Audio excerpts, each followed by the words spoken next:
Clean energy can help protect our future.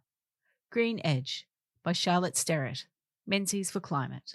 I've been thinking a lot about war lately, not just the headlines or the geopolitics, but what conflict does to the systems people rely on to survive once the fighting moves on.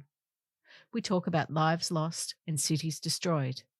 We talk far less about broken water systems, contaminated land, polluted rivers, and air you can no longer breathe safely. Increasingly, I can't separate those impacts from the dirty energy we use every day to power our world. Reading WWF Australia's new report, A Future Made with Australia, the New Energy Security, landed uncomfortably close to home for me. Because it turns out Australia, despite the stories we tell ourselves, is one of the most exposed countries in all of the Indo-Pacific under a fossil fuel-based energy model. Australia exports vast amounts of coal and gas. We're often told that makes us secure, resilient, independent. But the report shows the opposite is true. Our high dependence on fossil fuels, thin liquid fuel reserves, and reliance on imported oil leave us dangerously vulnerable to global shocks. We already know this, but remain in denial. When war broke out in Ukraine, global gas prices soared. And despite producing more fossil fuels than we need domestically, Australian households and businesses were hit hard. That wasn't a failure of supply.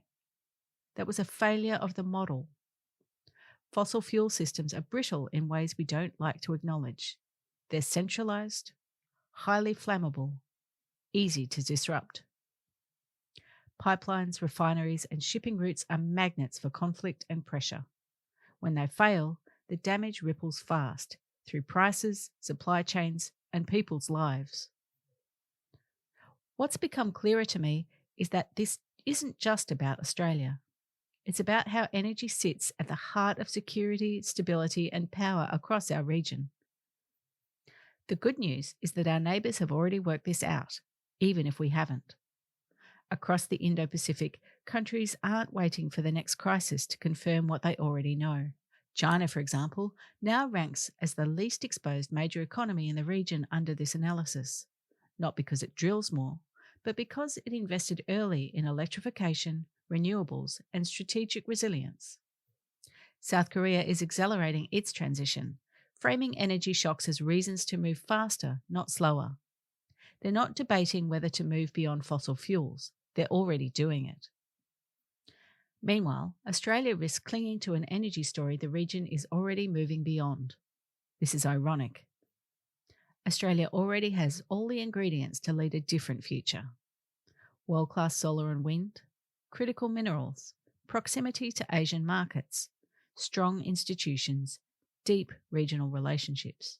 There are very few countries that hold this combination, and yet our energy diplomacy still leans heavily on an old promise that digging and shipping fossil fuels somehow guarantees long-term security for us and for others. The report makes it clear that this offer is expiring. Renewable energy changes the equation in ways that matter deeply for security. Sun and wind can't be blockaded or sanctioned. Distributed systems are harder to knock out and quicker to repair. Power is generated closer to where it is used.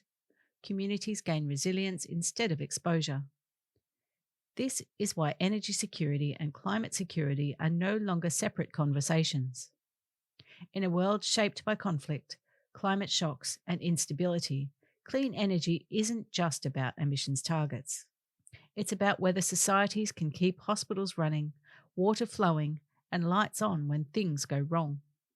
Australia has a choice to make.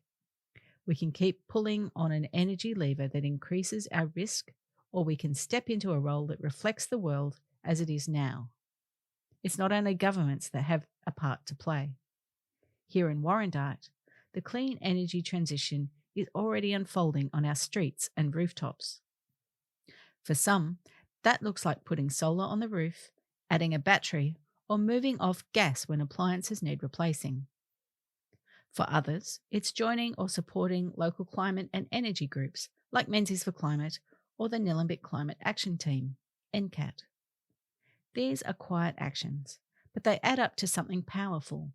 less exposure to volatile fossil fuel markets, and more resilience right where we live. We can't control global conflicts from Warrandyte, but we can decide whether we keep tying ourselves to an energy model that heightens risk or helps build something more stable, cleaner, and more resilient.